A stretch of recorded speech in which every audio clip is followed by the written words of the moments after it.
학습과 일 은퇴, 평균 수명 80세 라이프 사이클이라면 학습과 일, 재학습, 일 은퇴는 100세 시대의 라이프 사이클입니다. 안녕하세요. 어쩌다론 엉클 만세입니다. 인생이 막 100세 시대, 저와 시청자 여러분들의 노후 준비는 어떻습니까? 오늘 영상은 앞으로 다가올 미래 노후 준비를 위해 반드시 시작해야 하는 것에 대해 소개해 드리려고 합니다. 영상을 시청하기에 앞서 좋아요, 구독 부탁드리겠습니다. 오늘 영상의 주제는 개인형 퇴직연금 IRP와 개인연금 저축입니다. 이 둘의 장점과 단점, 차이점과 혜택, 그리고 노후를 위해 반드시 시작해야 하는 이유를 설명해 드리겠습니다. 우리나라는 이미 2020년 고령사회를 지나 65세 인구가 20% 이상인 초고령사회를 눈앞에 두고 있습니다. 돈 걱정 없는 은퇴 후 노후생활 적정한 기본생활비는 얼마나 될까요? 물론 소득 환경이나 저마다 다르겠지만 중장년 적정생활비는요, 현재 물가를 기준으로 2인 가구 부부 기준으로 250만원, 그리고 1인 가구 월 150만원이라는 통계가 있습니다. 하지만 현실은 어때요? 네, 녹록치 않습니다. 구인구직 매칭 플랫폼 사람인에서 조사한 자료에 의하면 직장인 절반 이상이 노후 준비를 하지 않고 있다고 답을 했다고 합니다. 노후 준비를 하지 않는 이유를 보면요, 경제적인 여유가 없어서가 가장 많았고요, 어떻게 준비를 해야 할지 몰라서가 그 다음으로 많았습니다. 소득이 있는 분이시라면 노후 준비를 위한 현실적인 방법으로 연금을 활용하는 방법을 적극 추천해 드립니다. 연금은 정기적인 소득이 더 이상 없을 때 개인에게 해마다 소득을 제공해주는 돈입니다. 매월, 매년 적정 생활비가 월급처럼 나올 수 있는 플랜을 제공해주기 위하여 제도적으로 마련해 놓은 것입니다. 연금의 3층 보장체계입니다. 1층은 국가가 보장하는 공적연금으로 국민연금입니다. 국민연금에 대하여는 많은 말들이 있지만 여기서는 굳이 다루지 않겠습니다. 참고로 국민연금을 가입하고 싶어도 가입하지 못하는 분들이 계시다면 국민연금 임의 가입 제도가 있으니 공단에 문의하셔서 가입하시기 바랍니다. 이유는요, 그래도 국가가 보장을 해주는 든든한 기초 사회보장 재원이기 때문입니다. 오늘 이야기할 내용은 2층, 3층의 퇴직연금과 개인연금을 통해서 안정적인 노후 준비를 시작하자는 이야기입니다. 이유는 아주 간단합니다. 국민들 스스로의 노력으로 안정적인 노후 재원을 마련하도록 제도적으로 권장하고 그 보상으로 아주 강력한 세제 혜택을 제공해주기 때문입니다. 개인형 퇴직연금 IRP는요, 퇴직연금 DB와 DC IRP의 한 종류입니다. 퇴직연금을 가입한 근로자 또는 자영사업자 등 소득이 있는 분이라면 누구나 가입이 가능합니다. 단 가입 당시에 반드시 소득이 있어야만 합니다. 퇴직금을 연금으로 받기 위하여 반드시 필요하고 추가로 노후를 위하여 저축금을 모아둘 수 있는 계좌입니다. 퇴직소득세를 30%가량 절감해주고요, 연금소득세에 낮은 과세가 적용됩니다. 1년에 1,800만 원까지 납입이 가능합니다. 납입은 자동이체를 통해서도 정기납이든 그리고 여유가 있을 때 일시납이든 제약이 없습니다. 그리고 내가 납입한 금액 한도에서 700만 원까지, 그리고 50세 이상의 가입자라면 2022년까지 900만 원까지 소득 금액에 따라서 16.5%에서 13.2%까지 연말정산과 5월달 종합소득세 신고를 통해서 환급을 받을 수 있습니다. 매월, 매년 내가 저축한 금액이 투자가 되고 금융소득이 발생하면 15.4%의 이자소득세를 내야 하는데 IRP는 소득세를 바로 내지 않고 연금으로 수령하는 시점이 되었을 때까지 미루어주고 연금으로 수령하는 시기의 연령에 따라서 5.5%에서 3.3%의 연금소득세를 내게 됩니다. 이것은 당연히 내야 할 세금이 연금 시점까지 연기가 되는 과세 이연으로 절세의 효과가 있습니다. 세금으로 내야 할 금액이 다시 재투자로 이어진 복리 효과까지 일석이조의 아주 강력한 세제 혜택을 줍니다.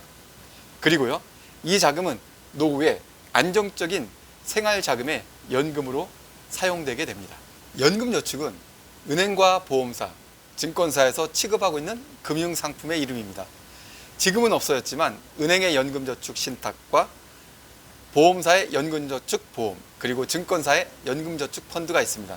그리고 오늘 제가 말씀드리는 것은 시장에서 자유롭게 납입과 투자가 가능한 연금저축펀드입니다.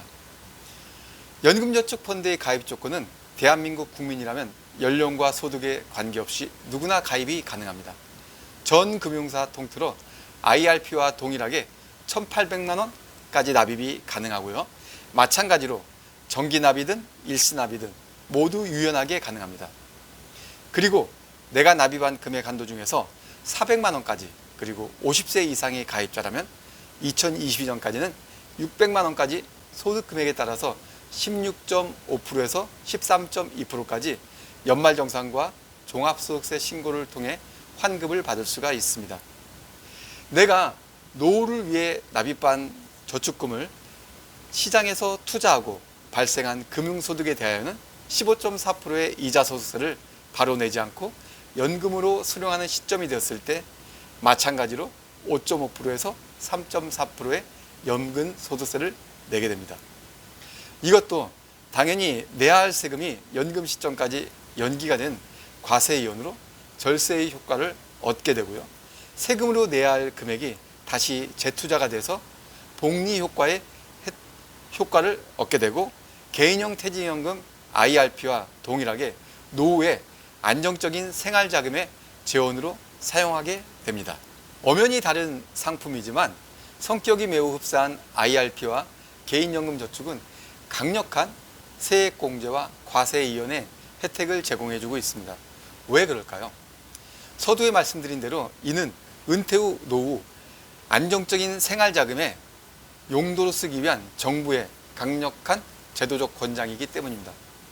지금까지 IRP와 개인연금저축에 대한 일반적인 내용을 설명해 드렸습니다. 이제 이 한 장의 표를 통해서 비교해 보겠습니다. 다음의 표는 연금저축과 그 다음에 IRP 개인형 퇴직연금을 표 한 장으로 저희가 한번 비교해 보았습니다. 노란색 부분이 이제 공통적인 부분이고요. 그 다음에 검은색으로 표기한 부분이 차이점입니다. 먼저 공통적인 부분 한번 보면요. 모든 금융사 한도를 공유하는데 IRP와 연금저축은 합해서 1년에 1,800만 원까지 납입이 가능하고요. 그 다음에 세액 공제 한도에 있어서도 16.5%에서 13.2% 이거 동일합니다. 그리고 반드시 연금으로 수령하기 위한 기본 조건이 있습니다. 만 55세 이상이 돼야 되고요. 그리고 가입은 5년 이상 해야 되고 55세 이상이 되었을 때 연금 수령하는 기간은 10년 이상으로 해야 됩니다. 그리고 연금 소득세는 5.5%에서 3.4%까지 똑같습니다. 예를 들어서 55세부터 70세 해당 나이에 연금으로 수령할 때는 연금 소득세가 5.5%가 적용이 되고요. 그리고 70세에서 80세까지는 4.4%, 그리고 80세 이상에서는 3.3%의 연금 소득세가 적용이 됩니다. 마찬가지로 연금 외 수령했을 때는 기타 소득세 16.5%를 내야 되고요. 세액공제 받지 않은 금액은 비과세가 적용이 됩니다. 차이점을 한번 살펴보겠는데요. 누구나 가입 가능한 연금저축에 반해서 IRP 같은 경우에는 소득자만 가능하고요. 그리고 세액공제 한도에 있어서 연금저축은 400만 원까지, 그리고 IRP는 700만 원까지 가능하고요. 그 상품 운용적인 부분에 있어서는 연금저축 같은 경우에는 현금과 펀드, 그리고 ETF에 반해서 IRP는 이보다 좀 다양합니다. 원리금 상품이 포함이 되어 있어서 예금, 적금, RP, 그 다음에 ELB, ELS, 그 외에 채권과 펀드, ETF, 리츠에 투자가 가능합니다. 대신에 IRP 같은 경우에는요, 실적 배당형 상품에는 약 70%까지만 가능하고 나머지는 원금으로 채워야 됩니다. 이에 반해서 연금저축은 주식형 자산, 실적 배당형에 100% 얼마든지 투자가 가능하고요. 중도 인출 면에 있어서는 연금저축 같은 경우에는 중도 인출을 수시로 할 수 있습니다. 연금저축을 유지하면서. 하지만 IRP 같은 경우에는 특정한 사유가 있지 않은 한 중도 인출이 가능하지 않고요. 만약 중도 인출을 하려고 하면은 전부 해지해야 합니다. 그리고 연금저축은 담보대출도 가능하지만 IRP 같은 경우에는 담보대출이 적용되지 않습니다. 가장 큰 일반적인 차이라고 보시면요, 수수료적인 부분이 있습니다. 연금저축은 자산관리 수수료와 그리고 운용관리 수수료가 없습니다. 대신에 IRP 같은 경우에는 자산관리 수수료, 운용관리 수수료가 있습니다. 그 이유는 퇴직연금 종류의 하나이기 때문에 그렇습니다. 최근에 대형 증권사 같은 경우에는 이 저축금에 한해서는 이 자산관리 수수료와 운용관리 수수료를 받지 않는 곳도 있다고 하니까 IRP를 가입하실 때는 잘 살펴보시고 가입하시는 노력이 필요할 것 같습니다. 다시 한번 말씀드리지만 노후 준비를 위해서 개인형 퇴직연금 IRP와 개인연금저축펀드를 반드시 시작해야 하는 이유는요, 첫 번째로는 노후에 연금으로 받기 위해서 가입한다입니다. 두 번째로는 소득 있는 기간에 강력한 세액공제의 세제 혜택을 받는다입니다. 세 번째로는요, 과세이연과 복리효과의 혜택을 얻는다이고요. 네 번째로는 이 자산으로 은퇴 이후에 안정적인 노후 자산을 만든다입니다. 개인형 퇴직연금 IRP와 연금저축은 노후 준비를 위해서 반드시 시작해야 하는 것입니다. 자세한 상품의 운용과 그리고 투자와 금융의 공부는 시장 상황에 따라서 지속적으로 관심을 갖고 배워야 합니다. 무엇보다도 중요한 것은 바로 실천해 보는 것입니다. 이유는요, 노후 준비의 책임은 바로 저와 시청자 여러분 스스로에게 있기 때문입니다. 이상으로 오늘 영상을 마치겠습니다. 영상이 도움이 되셨다면 좋아요와 구독 부탁드립니다. 더 좋은 영상으로 찾아뵙겠습니다. 어쩌다 어른 엉클만세입니다. 감사합니다.